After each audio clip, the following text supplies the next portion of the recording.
Pak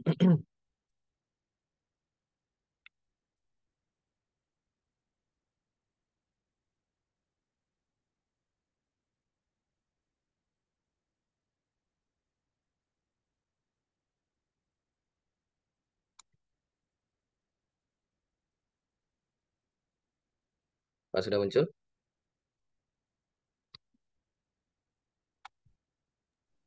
Sudah muncul ya? Oke, silakan Mas. Ya. Assalamualaikum warahmatullahi wabarakatuh. Selamat pagi untuk waktu Indonesia, selamat siang waktu Jepang. Yang saya hormati Mbak Ika, Mbak Citra, teman-teman eh, PPI itu apa ya? Persatuan Pemuda Indonesia. Persatuan Pelajar Indonesia. Ya, Persatuan Pelajar Indonesia, iya, benar. GIFU, ya, Jepang. Ini sebuah kehormatan saya diundang oleh teman-teman PPI GIFU ya. Dan ini pertama kali Mbak Citra, Mbak Ika, saya diundang oleh PPI ya, teman-teman PPI. Kalaupun ada yang mengundang dari luar negeri itu biasanya pribadi-pribadi gitu ya. Dia mahasiswa di Australia atau di Inggris dan seterusnya. Tapi kalau ini resmi PPI mungkin ya, ini baru pertama kali. Jadi sebuah kehormatan.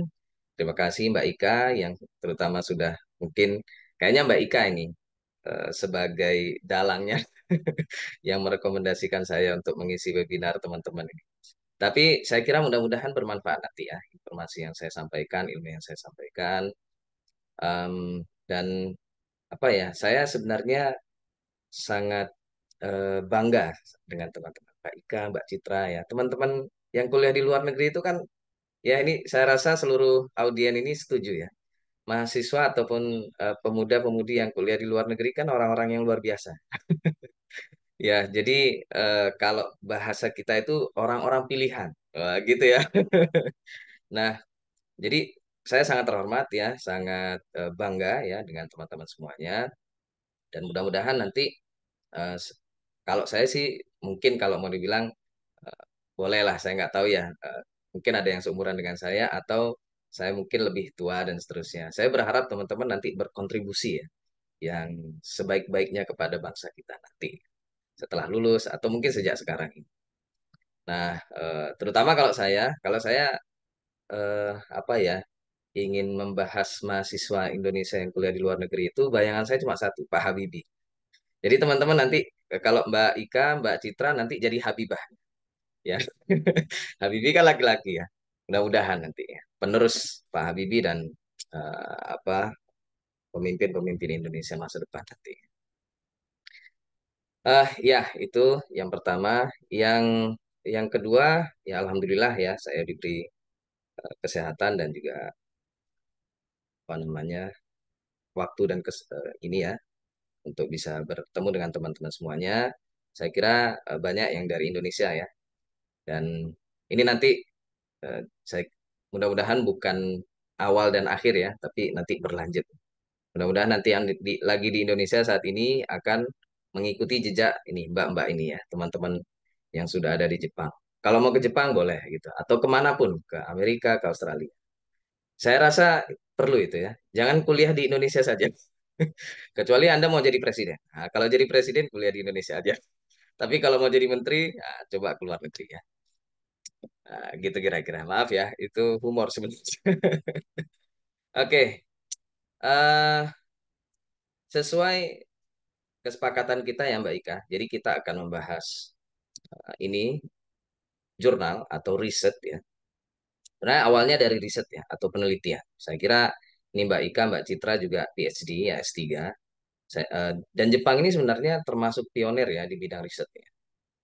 Em, nah, hanya saja sekarang ini ya mulai marak ya riset itu akan kurang nilainya kalau tidak diarahkan kepada publikasi. Ya enggak? Kayaknya di Jepang udah diwajibkan publikasi ya. Mbak Ika sama Mbak Citra wajib nggak publikasi? Iya, benar, benar Mas. Jadi kita Benar emang ya? sebelum salah satu syarat untuk lulus sebenarnya, jadi itu ada Ah, publikasi. wah, Benar. jadi Jepang pun udah. Tapi kayaknya eh, apa tahun-tahun sebelumnya belum deh, ya enggak? Atau senior-senior Mbak Ika, Mbak Citra juga sudah diwajibkan publikasi? Kurang tahu ya. Setahu saya dari sebelum-sebelumnya juga sebenarnya udah sama. Jadi ada syarat wajib publikasi, tapi mungkin semakin ke sini yang berbeda itu di jumlahnya aja gitu. Jumlahnya. Jadi jumlah dan kayak eh, indeksnya harus yang gimana, karena Hmm, karena kan emang semakin ke sini semakin berkembang gitu kan Mas. iya Jadi betul. ada perubahannya di sebagian itu aja sih. Indeksasinya apa yang diwajibkan? Scopus Apa juga. ya?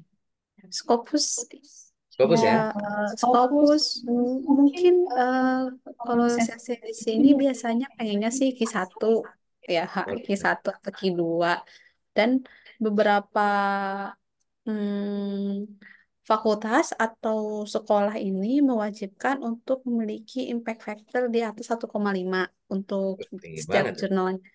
Ya, Wah, wah, wah, wah, iya, iya, iya. Jadi Scopus juga ya. Karena kalau di terutama kayak Australia, Australia ya, yang saya ketahui gitu. Mungkin ada juga kampus-kampus lain ya, yang kebijakannya berbeda. Kalau di kampus-kampus yang saya ketahui itu tidak diwajibkan publikasi. Secara institusional ya, secara institusi. Tapi secara pribadi, supervisornya atau pembimbing itu kadang bukan diwajibkan ya, gimana ya, diarahkan. Dan tentunya dibantu oleh supervisornya. Gitu ya. Eh, itu sedikit perbedaan dengan yang ada di Indonesia sih. Mudah-mudahan di sana meskipun diwajibkan publikasi ya dibantu oleh supervisornya. Karena itu yang penting ya. Kita ini kan pemula baru ya di dunia publikasi dan seterusnya. Tapi mudah-mudahan ini sedikit membantu lah ya teman-teman baik yang di Jepang maupun di Indonesia tentang kiat-kiat untuk bisa mempublikasikan riset. Ya, jadi sebenarnya riset dan publikasi ini dua hal yang berbeda ya, dua hal yang berbeda dan terpisah. Namun sekarang dikaitkan ya dan saya juga merasa bahwa publikasi riset itu penting. Nanti kita bahas ya, kenapa publikasi riset itu penting. Oke, ini eh, ya topiknya. Jadi saya akan memperkenalkan jurnal-jurnal Scopus yang siapa tahu bisa menjadi tujuan dari publikasi teman-teman ya, terutama yang Jepang. Karena kemarin saya bertanya ke Mbak Ika, bidang keilmuannya apa saja. Jadi hanya tiga yang dikasih tahu ya. Pertama apa? Engineering ya, terus medical sama satu lagi apa? Agriculture ya. Jadi saya yang akan saya tunjukkan atau perkenalkan baru tiga bidang ini ya. Ada beberapa jurnal. Kalau teman-teman ada yang ingin mengeksplorasi sendiri, boleh silakan ya. Ini saya kasih kailnya saja. Kail itu apa ya? Apa namanya? Pancingnya saja, ya. Jadi silakan dieksplorasi. Terus yang kedua, saya juga akan memperkenalkan sebenarnya ini teknik yang apa ya? Sangat dasar sekali ya. Cuma mungkin banyak yang tidak tahu mungkin ya, yaitu teknik menulis ATM. Saya kemarin mencari siapa pencetus ATM ini eh, macam-macam ada yang menyebut ini dicetuskan oleh Ki Hajar Dewantara gitu ya. Tapi sebenarnya ATM itu konsep dasar dari sebuah pendidikan atau belajar itu yang namanya belajar itu pasti ATM. Nah, itu nanti ya saya juga akan.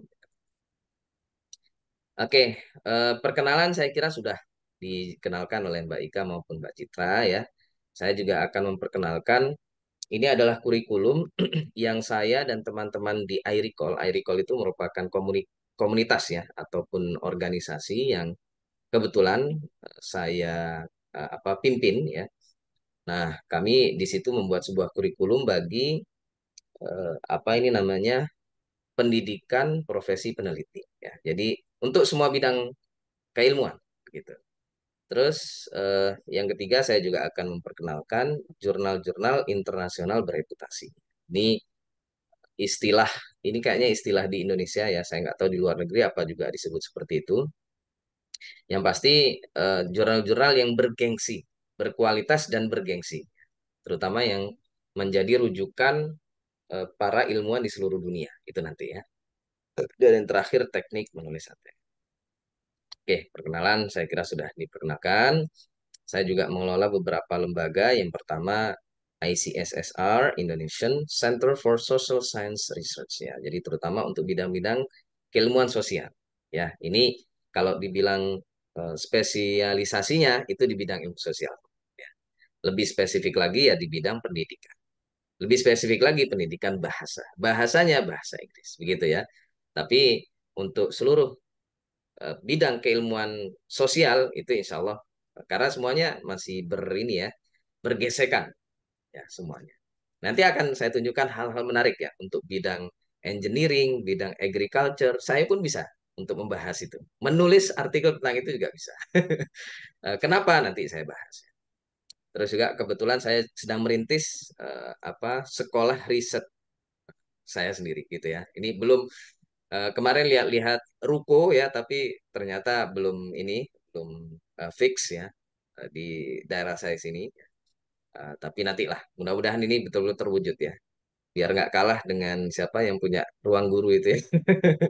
Kalau ruang guru kan dia mata pelajaran sekolah ya. Nah, kalau saya riset. Oke, ya kami di iRecall itu memiliki kurikulum seperti ini. Eh, bagi kami untuk publikasi ya. Kalau tujuannya untuk publikasi dan publikasinya itu jurnal terindeks Scopus ataupun Web of Science ya. Kalau di luar negeri itu makanya saya penasaran Jepang kenapa kok masih Scopus. Kalau di negara-negara barat, Australia, Inggris, Amerika itu Web of Science sudah eh, apa namanya targetnya ya. Jadi ada istilahnya kalau di bidang sosial itu SSCI. SSCI itu indeksasi yang ada di Web of Science atau WOS yang levelnya sama dengan Q1-nya gitu ya di Scopus. Nah, gitu. Nah, kami memiliki kurikulum seperti ini. Yang pertama, bagi teman-teman yang baru pertama kali ya mencoba atau menapaki jejak publikasi gitu ya sebagai penulis artikel di jurnal Scopus, sebaiknya dicoba pertama ini book review itu. Ini terutama kalau di Indonesia mungkin kita ini begini ya. Di Indonesia ini kita kalau disuruh sama dosen di eh, apa ya S1, S2, S3 disuruh membaca ya. Membaca buku itu bukunya buku ini pengalaman saya pribadi itu buku yang sangat lama sekali ya. Tahun 1960, tahun 1980 itu. Nah, eh, itu harus diubah ya teman-teman ya. Kalau di Jepang kayaknya saya nggak tahu kalau disuruh membaca bukunya buku yang terbaru apa enggak. Nah, kalau buku terbaru sudah bagus ya.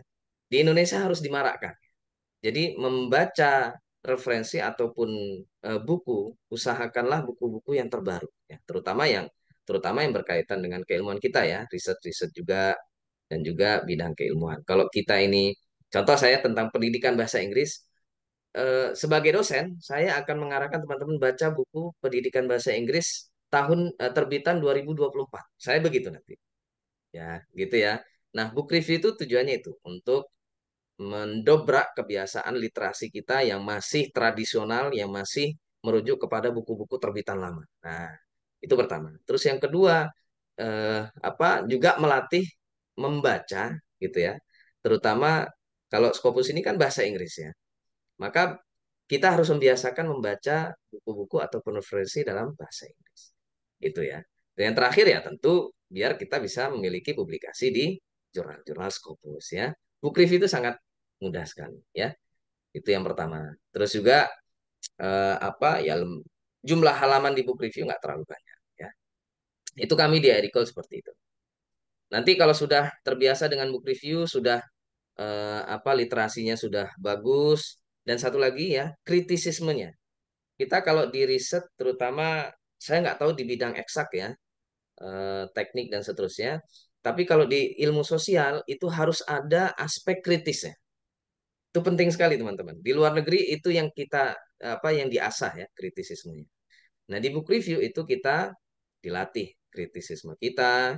Terus baru kalau di kelas yang pertama ini kita sudah terasah semua kemampuan-kemampuan itu bisa naik ke kelas selanjutnya. Kalau di kami kelas selanjutnya itu systematic literature review ya atau meta analisis. Bagaimana kita bisa mereview, membaca, memetakan dan juga mengkritisi literatur-literatur referensi yang ada di bidang kita. Nah, itu systematic literature review atau SLR. Terus nanti naik lagi ya, masih review ya. Jadi membiasakan literasi dulu. Kalau kami di Ericol itu membiasakan membaca, membaca, membaca. Gitu loh Mbak Ika. Karena kita rendah sekali, ya nggak? Kita di survei-survei internasional itu kan literasi Indonesia masih rendah sekali. Kita literasinya ini, HP. Sebenarnya nggak masalah, HP ataupun laptop dan seterusnya, tapi betul-betul membaca, ya. Bukan nonton. Nah, saya meskipun sudah tidak membaca buku, tapi yang saya baca di laptop itu PDF ya, atau e-book gitu. Nah, itu yang harus dibiasakan di Indonesia terutama. Kalau di luar negeri, terutama Jepang, saya kira literasinya udah bagus lah ya. Apalagi kita apa melihat ini Mbak Ika ini orang yang sangat literasi sekali. Nah, itu ya di iRecall. Baru nanti setelah terbiasa dengan literasi dengan dan juga eh, kritis kritis kita gitu ya, baru menuju kepada artikel-artikel yang berbasis riset ya, berbasis data, analisis data. Itu pun baru yang ini ya level ini bidang sosial dulu ya Mbak Ika ya, yaitu autoetnografi. Apa itu? Yaitu penelitian yang datanya merupakan apa? Datanya diambil dari diri sendiri. Jadi sumber data itu dari diri sendiri, dari diri penelitinya sendiri. Itu ya. Nah, jadi belum ke data orang lain, belum data wawancara, belum data survei ya. Ini kan banyak sekali itu persebaran itu. Mohon mengisi kuesioner ini, mohon mengisi kuesioner ini. Nah, kalau di etnografi tidak perlu itu ya. Jadi cukup kalaupun ada kuesioner, kuesioner untuk diri sendiri gitu ya. Kita buat pertanyaan sendiri, kita jawab sendiri. Nah, itu ya autoetnografi. Baru nanti ke depannya lagi naik kepada penelitian berbasis apa itu data dari orang lain ya. Kalau di sosial kita meneliti satu orang saja itu bisa gitu. Terus nanti meningkat lagi dan seterusnya. Oke, itu kami ya kurikulum kami di Airiko. Nah, sekarang teman-teman, saya kira ini perlu ya, meskipun mungkin teman-teman di Jepang sudah kenal ya dengan mungkin jurnal-jurnal yang berkualitas atau database jurnal-jurnal yang berkualitas. Untuk teman-teman yang mungkin baru tahu, ini wajib tahu.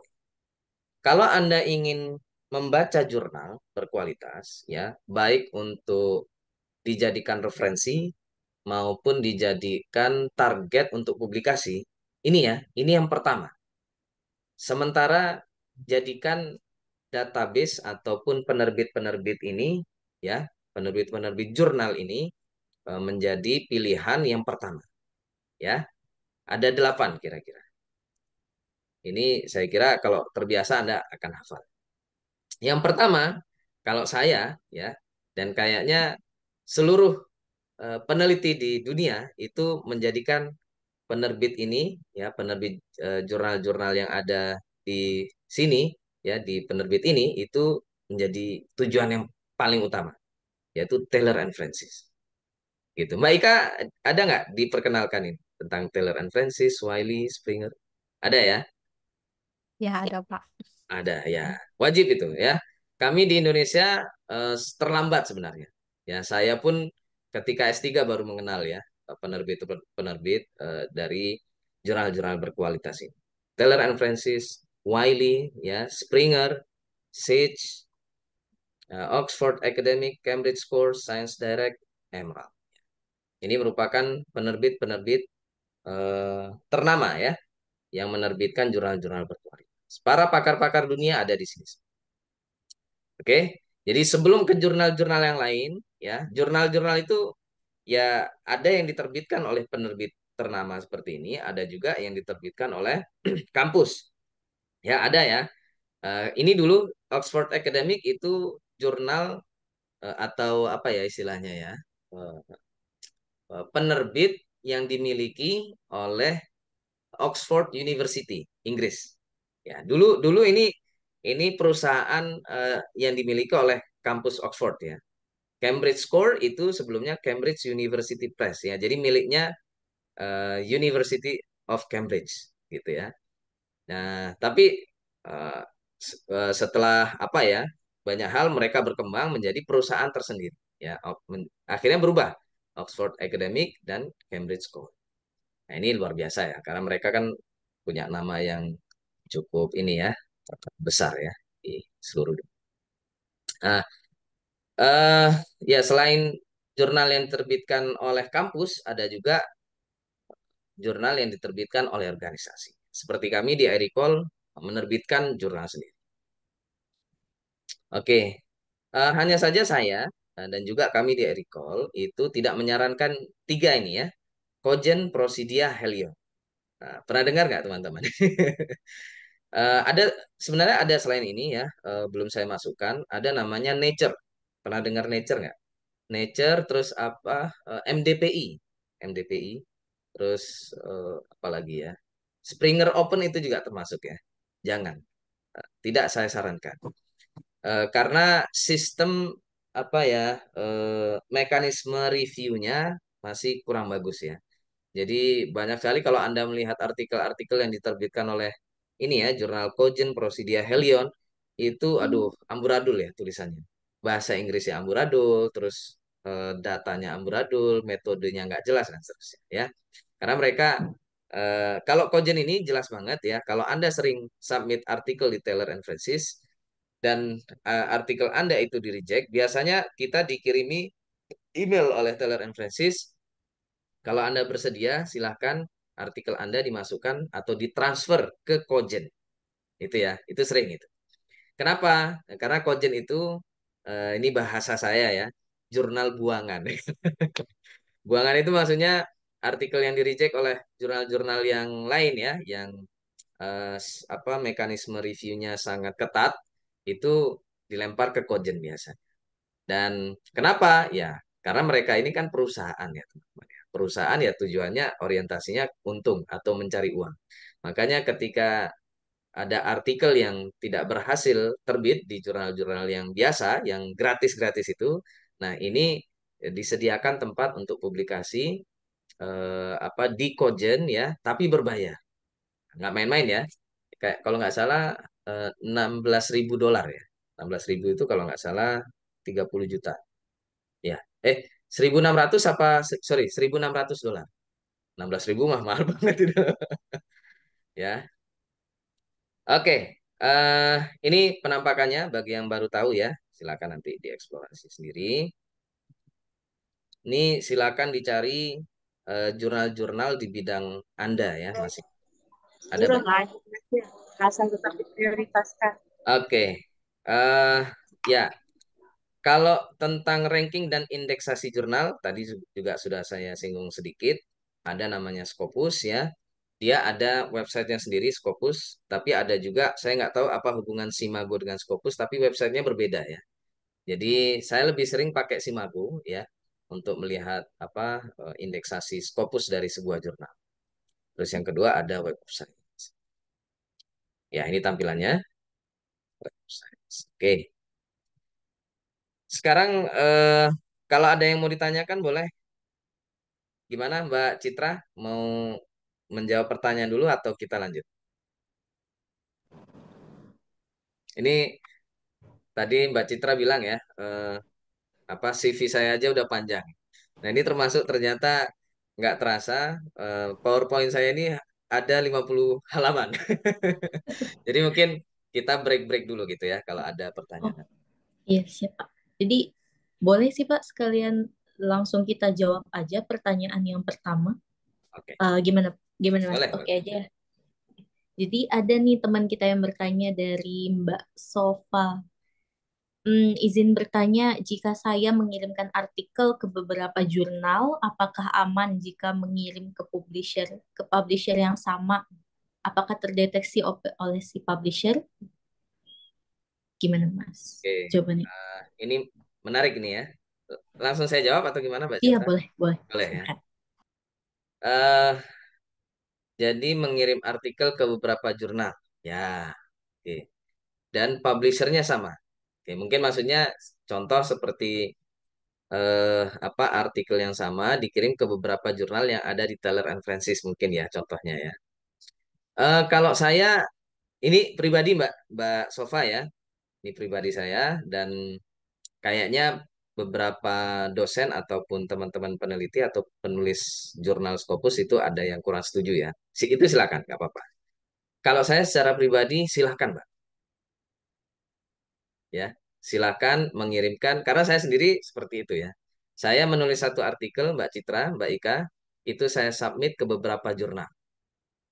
Ya, jadi dalam waktu yang bersamaan. Maksudnya waktu bersamaan itu eh, apa artikel di jurnal di satu jurnal ya yang itu belum belum ada keputusannya di reject ataupun di accept gitu ya.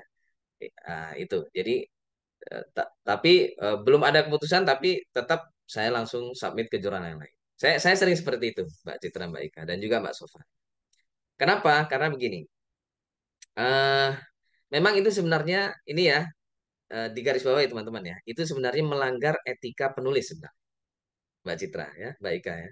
Jadi kalau kita mensubmit satu artikel ke banyak jurnal itu melanggar etika sebenarnya. Karena ketika kita submit biasanya ada ini ya pilihan apa jawaban atau apa ya pertanyaan. Apakah Anda mensubmit artikel ini ke jurnal yang lain? Nah, begitu ya. Nah, itu gimana ya? Secara etika salah sebenarnya.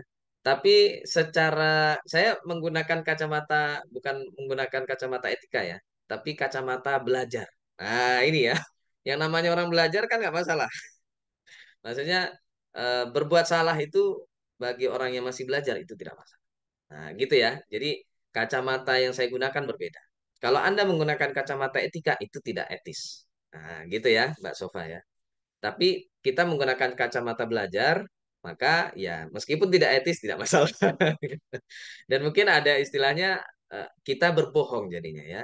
Kan ditulis di situ ya pertanyaannya, apakah artikel ini disubmit di jurnal yang lain? Ada pilihannya yes or no gitu ya. Nah, kalau kita jawab yes itu udah nggak bisa submit kita. Nah, kita pasti harus memilih yang no gitu ya. Nah, itu gimana ya? Berbohong atau tidak saya pasrahkan kepada Allah aja. Ya, gitu Mbak Sofa ya. Kalau tujuannya untuk belajar, udah tancap gas kalau saya gitu. Gitu Mbak Citra, Mbak Ika. Oke, baik Mas. Semoga jawabannya membantu ke Mbak Sofanya ya. Ya, nanti kalau misalnya Mbak Sofa kira-kira masih ada yang kurang atau gimana, coba dikirim komentarnya dulu, nanti akan kita bahas selanjutnya. Jadi lanjut langsung materi lagi, nggak apa-apa ya Mas ya? Boleh, oke. Boleh. Mungkin Silakan gitu Mas. ya sambil ini ya. Biar nggak apa sepaneng kalau bahasa kita. Oke, kita lanjut ke jenis-jenis artikel teman-teman. Ini juga saya kira penting ya. Artikel itu ada dua jenis, ada riset, ada review. Ini yang harus kita ketahui. Kebanyakan dosen ataupun apa ya teman-teman di perguruan tinggi ya, bahkan mungkin yang ada di luar negeri mungkin ya, eh, yang apa digalakkan itu adalah artikel riset. Saya nggak tahu kalau di Jepang, Mbak Citra, Mbak Ika, itu publikasinya apakah harus bagian dari disertasi?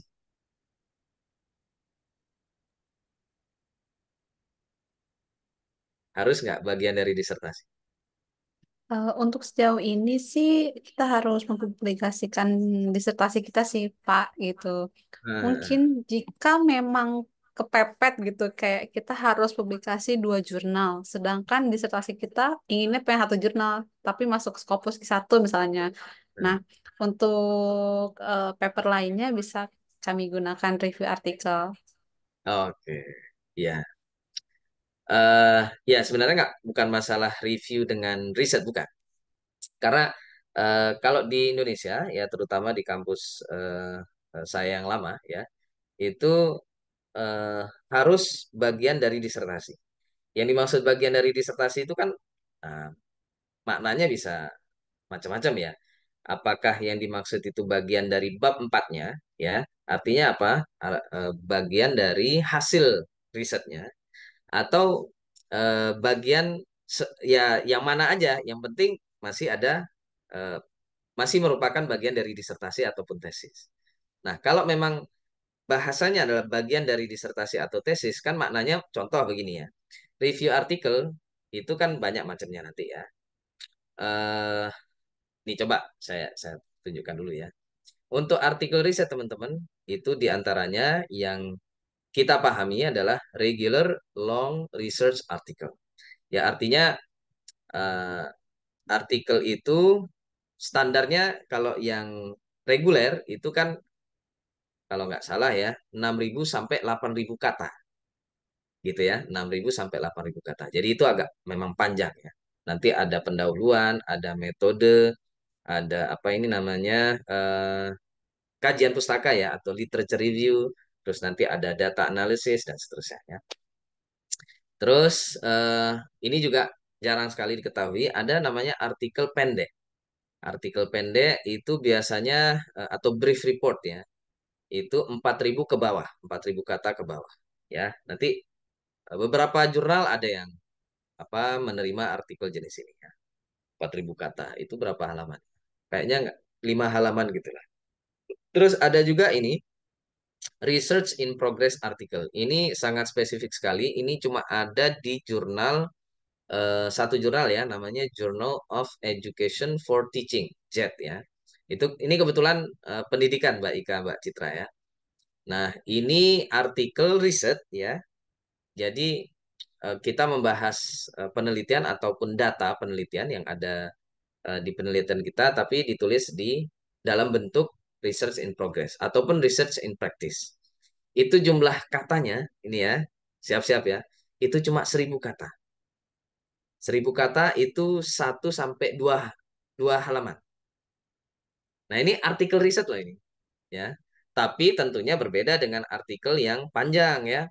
Kalau di artikel panjang kan ada pendahuluan, ada kajian pustaka, metode dan seterusnya. Kalau di artikel pendek ini, ya pendahuluan cuma 1 paragraf. Ya kapan-kapan kalau Anda ingin belajar tentang ini ya, cuma 1 paragraf, terus nanti metodenya 1 paragraf, terus 3 paragraf itu hasil penelitian, 1 paragraf itu kesimpulan. Nah itu ya, itu artikel pendek. Oke, kalau bagian dari disertasi semuanya bisa, tentu ya, karena kan berbasis data. Terus yang kedua, artikel review. Artikel review ini ada banyak macam. Yang terkenal adalah systematic literature review, ya, review literatur secara sistematis. Terus ada critical literature review, meta analysis, test review, dan book review. Dari semua ini yang paling mudah adalah book review, ya, karena cuma mereview. Hanya saja pertanyaannya, apakah ini artikel riset? Nah, itu yang jadi pertanyaan ya. Kalau dia publikasi Scopus, masuk ya publikasi, karena kan terbit di jurnal. Tapi riset atau bukan? Ya bukan. Atau lebih kepada analisis. Nah, kalau tadi kembali lagi ke masalah harus bagian dari disertasi ataupun tesis. Sebenarnya bisa ya. Eh, ini makanya apa definisi dari bagian dari disertasi ataupun tesis ataupun skripsi itu harus diperjelas. Boleh nggak bab 2 ya, bab 2 itu kan kajian pustaka. Nah, itu kalau dijadikan artikel SLR dianggap sebagai bagian dari disertasi ataupun tesis kita. Nah, itu pertanyaannya. Kalau boleh, ini bagus ya SLR ini. Banyak sekali jurnal yang menerima artikel SLR ya. Nanti kapan-kapan kita bahas. Oke, sekarang kita masuk ke jurnal-jurnal rekomendasi publikasi yang sudah saya kumpulkan ya, terutama untuk 3 bidang, engineering, medical, sama agriculture ya. Nah, ini pertama agriculture dulu, pertanian. Yang pertama ya, yang saya temukan baru ini ya, yaitu Journal of Agricultural and Food Information. Nah, pertanian ini kan ada banyak bidangnya juga ya. Ini saya nggak tahu. Kalau Mbak Ika apa bidangnya? Saya lupa. Saya sendiri di medical sih, Pak. Oh, medical ya. Oke. Ya, Kalau Mbak Citra? Saya di bidang kimia, Pak. Kimia. Kimia Hmm. nggak ada di sini. Nah, kapan-kapan ya. Nanti kapan-kapan kita bahas ya. Jadi, kalau untuk pertanian, pertanian itu kan tentu berkaitan dengan makanan ya. Nah, ini ada jurnal tentang pertanian dan makanan gitu ya. Ini apa kaitannya dengan makanan. Nanti mungkin ada pertanian dengan industri, ada juga kan? Industri dan juga teknik ada juga. Teknik pertanian kan ada ya. Jadi teknik permesinan yang hubungannya dengan pertanian. Ini saya gimana ya? Kalau sekarang, kalau dulu dulu ada namanya buku adalah jendela dunia ya. Nah, Nah, kalau sekarang saya gini, jurnal Scopus adalah jendela pengetahuan. Kalau saya gitu. Banyak sekali ilmu pengetahuan yang unik, yang menarik yang bisa kita dapatkan dari jurnal. Ini apa namanya? Membuka wawasan membuka wawasan sekali gitu ya. Nah, ini pertama, teman-teman. Silakan ini Q4 ya. Q4 kan sudah lumayan bagus ya. Tapi katanya Jepang harus Q1. Ya, mungkin bisa dicari yang lain ya. Apalagi impact factornya harus 1,5. Wah, ini agak susah kayaknya. Ya, meskipun indeksasi WOS-nya juga lumayan ya. Emerging Sources Citation Index atau SG ya. Oke, itu yang pertama. Terus yang kedua, ada jurnal yang menggabungkan antara pertanian dengan apa perobatan ya, apa pengobatan, obat, pokoknya medicine gitu ya. Agromedicine. Ini Q2, impact factornya 0,65 ya. Terus indeksasi WOS-nya SJ. SJ itu Q1-nya ya, Q1-nya WOS. Ini bagus ya. Dan terutama membahas tentang eh, praktek ya, praktek agromedicine, kebijakan dan juga riset. Ya kalau agromedicine ini juga arahnya kepada kesehatan. Terus ini yang saya akan ada jurnal-jurnal seperti ini sampai ke bawah ya, sampai bidang apa itu namanya medical juga ada. Ini namanya agricultural education. Ini kan nanti Mbak Citra, Mbak Ika, mudah-mudahan ya menjadi dosen di Indonesia. Ya enggak? Nah, kalau Anda menjadi dosen, ya, ini coba menarik. Apa itu? Agricultural education, pendidikan pertanian. Tapi ya ini lagi-lagi impact factornya nggak terlalu tinggi memang ya. 0,62. Kalau 1,5 ini agak susah. Saya kayaknya itu bidang-bidang jurnal-jurnal di bidang eksak banyak itu. Ya, kalau yang murni, murni apa kayak tadi murni kimia, murni medis itu banyak yang di atas 1,5. Tapi kalau yang bau-bau sosial kayak gini itu agak rendah ya impact factor. Tapi kalau Anda tertarik dengan ini ya, terutama kalau Anda menjadi dosen, eh, kalau bidangnya medis ya pendidikan medis nanti ada ya, yang pendidikan medis ini buat Mbak Ika. Kalau kimia ya udah jelas ada pendidikan kimia pasti ya. Cuma mungkin kalau Mbak Ika menjadi dosen nanti ya pendidikan eh, bagi mahasiswa di bidang kimia kan gitu nanti ya. Oke, ini dan hampir semua bidang keilmuan itu bisa di pendidikan, bisa gitu ya. Jadi pendidikan musik, pendidikan kimia, pendidikan medis, pendidikan pertanian, ada itu semua pendidikannya. Karena kan ada perguruan tingginya ya. Itu pendidikan teknik, ya itu ada juga itu yang engineering ya, teknik. Nah ini ya engineering. Ini yang tadi saya bilang eh, apa apa ini namanya gesekan atau irisan antara pertanian atau terutama makanan ya, yang bidangnya makanan dengan teknologi, dengan teknik. Jadi teknologi produk makanan akuatik. Nah, akuatik ini mungkin ini gambarnya udah jelas ya, berbau ikan-ikan. Oke, Q3 eh, apa WOS-nya itu SCA. SCA itu Q1 ya, Q1-nya WOS di bidang eksak ya. Terus ini ada Australian Journal of Engineering Education, pendidikan teknik. Ini yang tadi yang saya bilang ya, Q2.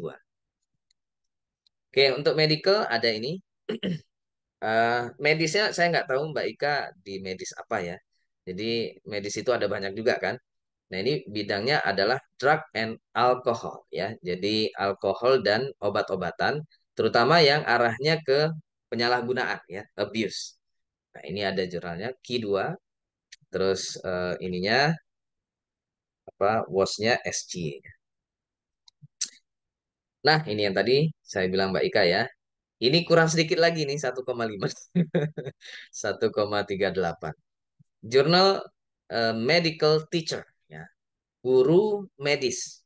Nah, guru medis ini banyak pemahamannya bisa dosen. Selain dosen saya nggak tahu. Ada nggak di sekolah diajarkan medis itu? Kayaknya nggak ya. Ya, kayaknya cuma ada di perguruan tinggi.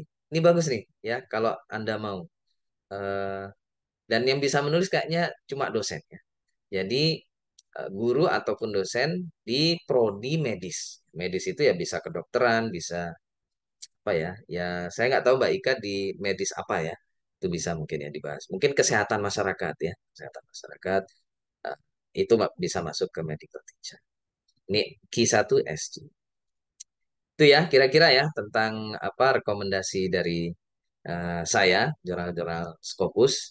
Sementara baru itu nanti bagi Anda yang di bidang yang lain ya Mbak Citra terutama itu coba dieksplorasi ya Taylor terus apa banyak kok itu ada namanya jurnal chemistry itu terkenal banget itu kayaknya chemistry ya cuma chemistry aja namanya itu.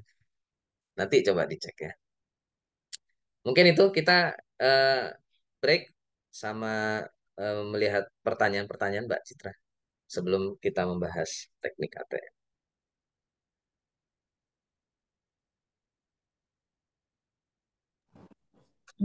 Oke, oke. Kita jawab pertanyaan dulu ya, Mas ya. Jadi ini ada pertanyaan lagi dari Mbak Sofa juga. Sepertinya masih lanjut dari pertanyaan sebelumnya sih ini. Nah, Ya, pertanyaannya adalah untuk book review. Cara mengecek harga buku tersebut lihat di mana? Karena dapatnya e-book gratis dan tidak tercetak di buku. Kemudian ISBN apakah dicantumkan semua, baik yang dicetak maupun elektronik? Silakan, Mas. oke. Iya, kalau tentang book review, ngecek harga itu di website resminya ya. Jadi contoh buku terbitan Routledge ataupun Taylor and Francis ataupun Springer itu kan ada website resmi ya. Nah, jadi apa? Mungkin contoh saya stop share dulu ya Mbak Citra ya.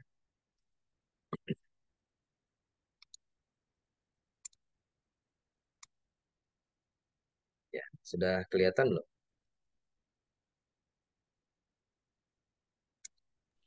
Ini ya. Jadi kayak Routledge ini kan ada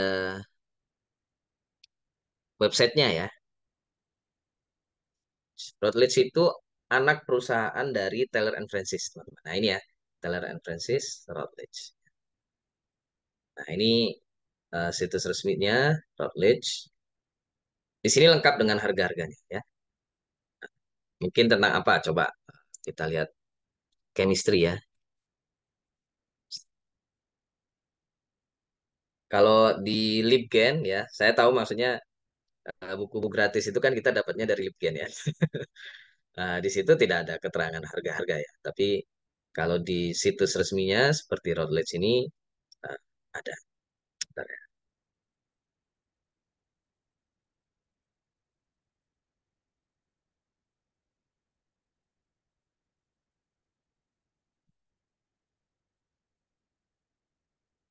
Di sana zuhurnya jam berapa Mbak Citra?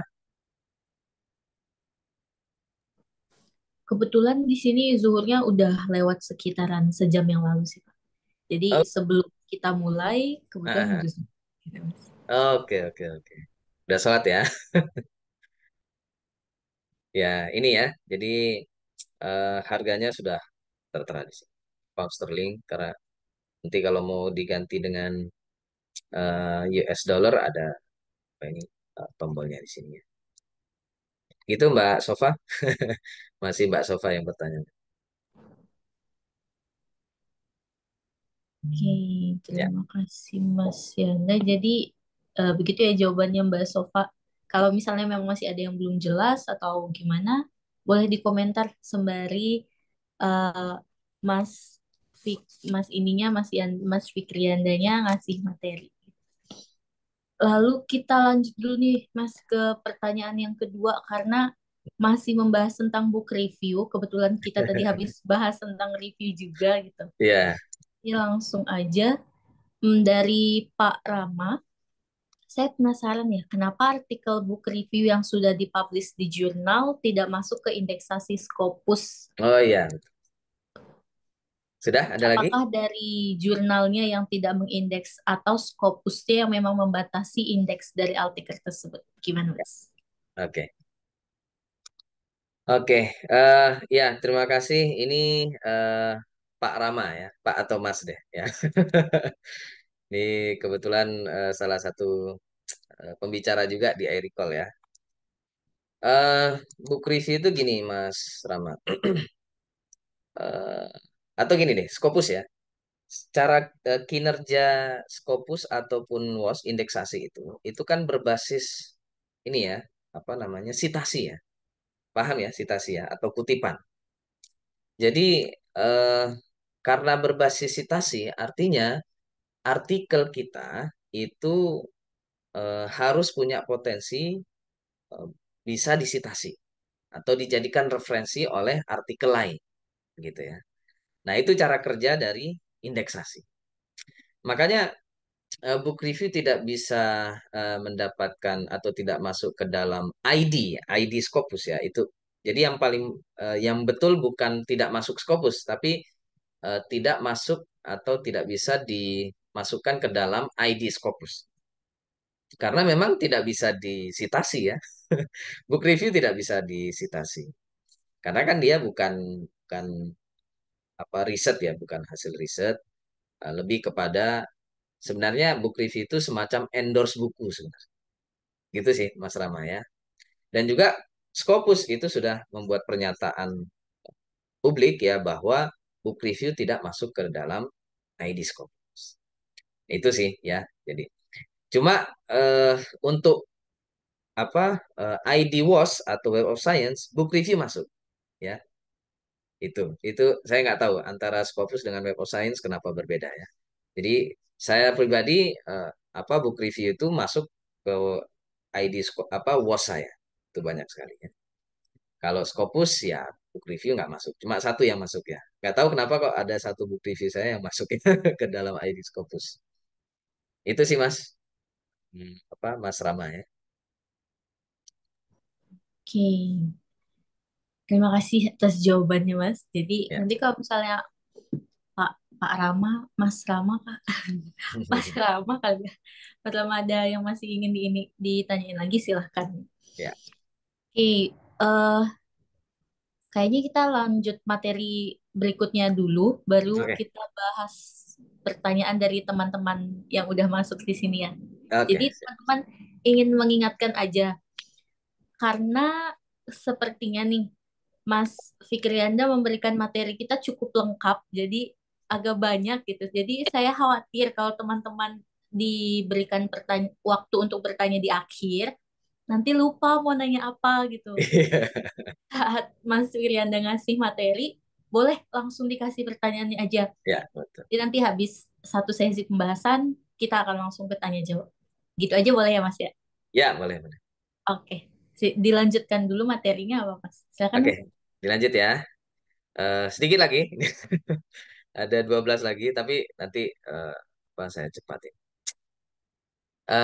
Mungkin ini materi terakhir dari saya, ya, yaitu teknik menulis ATM. Saya kalau ditanya tips-tips menulis artikel ya dari ataupun disertasi, skripsi dan tesis, saya nggak panjang lebar, saya satu aja ya. Ini udah nggak saya nggak panjang-panjang ya. Harus begini nanti apa pendahuluannya begini menulis metode saya nggak gitu. Udah saya ini ya cukup satu ATM teman. Ya. Apa itu ATM ya? ATM itu A-nya amati, T-nya tiru, M-nya modifikasi. Udah, tiga itu aja. Ini jangan dibilang ini teknik saya, bukan ya.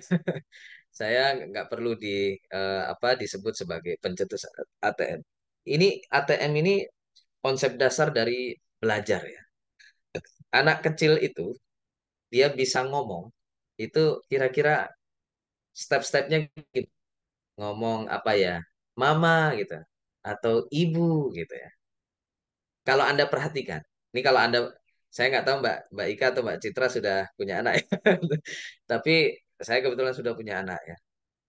Jadi ketika anak saya bisa ngomong papa gitu ya, mama, itu kan pertama dia apa?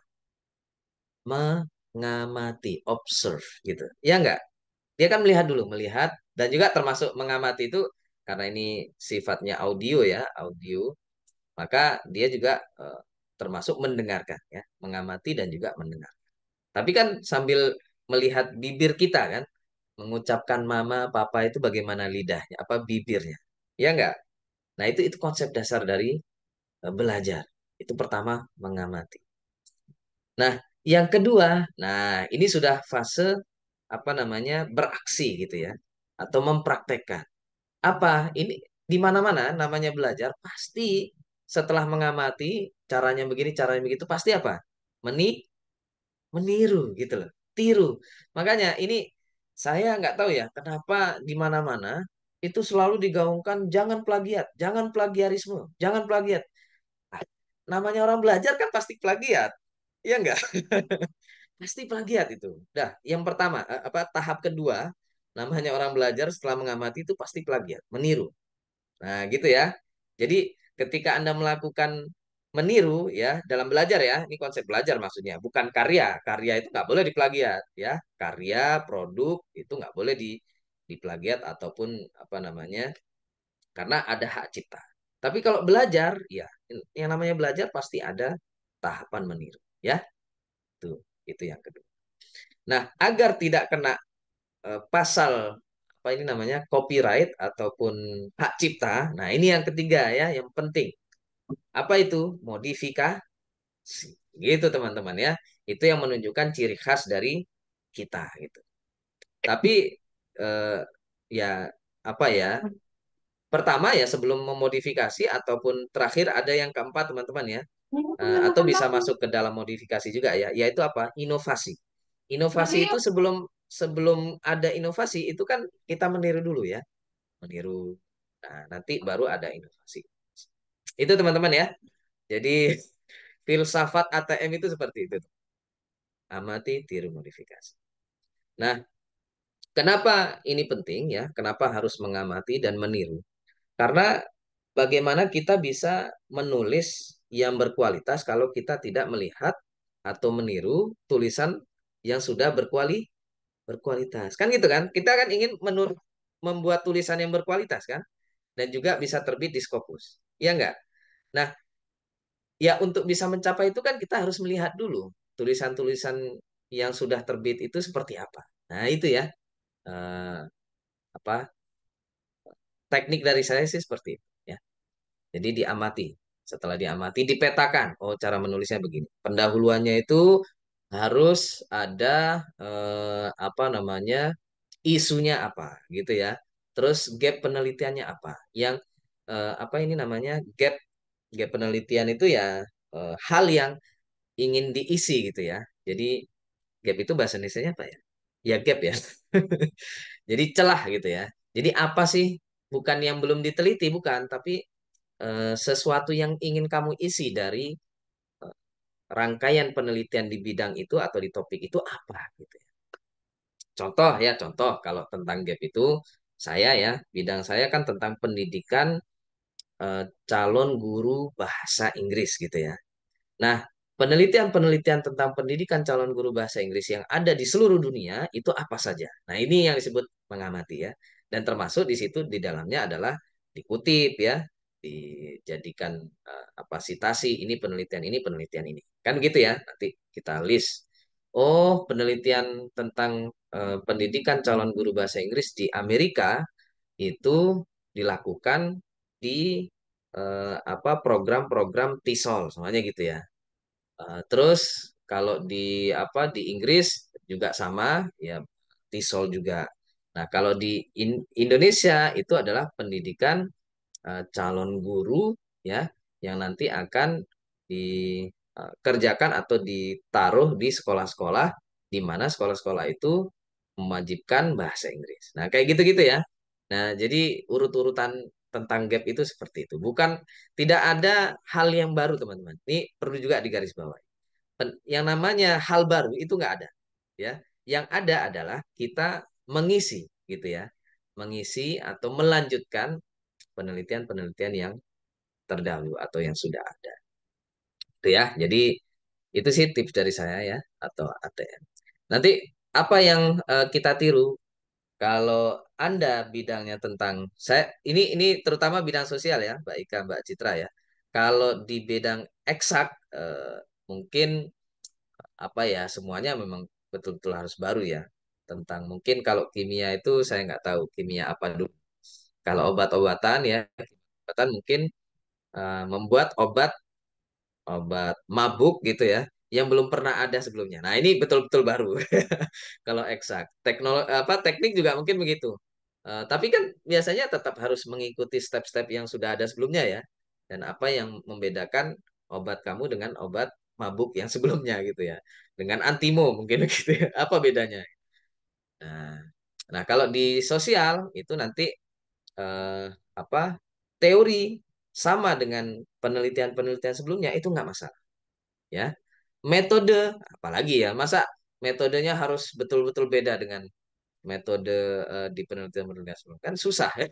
Metode itu ya nggak terlalu banyak ya, sama nggak masalah. Terus struktur kepenulisannya itu kita tiru ya. Jadi dia paragraf ini dia menulis tentang ini itu kita tiru dan seterusnya. Bahkan ini satu lagi belum saya masukkan. Sitasinya ataupun referensi yang mereka gunakan itu sama persis nggak apa nggak masalah menurut saya ya. Tinggal nanti kita tambahkan atau kita kurangi sesuai dengan konteks penelitian kita. Itu sih ya. Terus selanjutnya yang kita modifikasi, kalau Anda sanggup ya, boleh teorinya diubah ya. Penelitian terdahulu menggunakan teori ini gitu ya. Dan tapi agak susah ya. Kalau kita menggunakan teori yang berbeda dengan teori yang digunakan oleh peneliti-peneliti sebelumnya itu agak susah. Mending bagi Anda yang masih baru ya di bidang ini atau di penelitian ini, sebaiknya teorinya yang sama aja. Biar mudah nanti ya. Dan itu nggak masalah, nggak harus berbeda. Metodenya itu juga kita modifikasi. Mungkin penelitian sebelumnya itu menggunakan survei semua, belum ada yang menggunakan wawancara. Nah, ya. Terus nanti kata per kata itu harus dimodifikasi ya. Jadi pertama boleh plagiat dulu, tapi setelah itu harus kita modifikasi atau diparafrase. Konteks penelitiannya wajib berbeda tentunya ya. Terus data penelitiannya juga otomatis juga berbeda. Ya, ini contoh kita mau ATM judul ini teman-teman.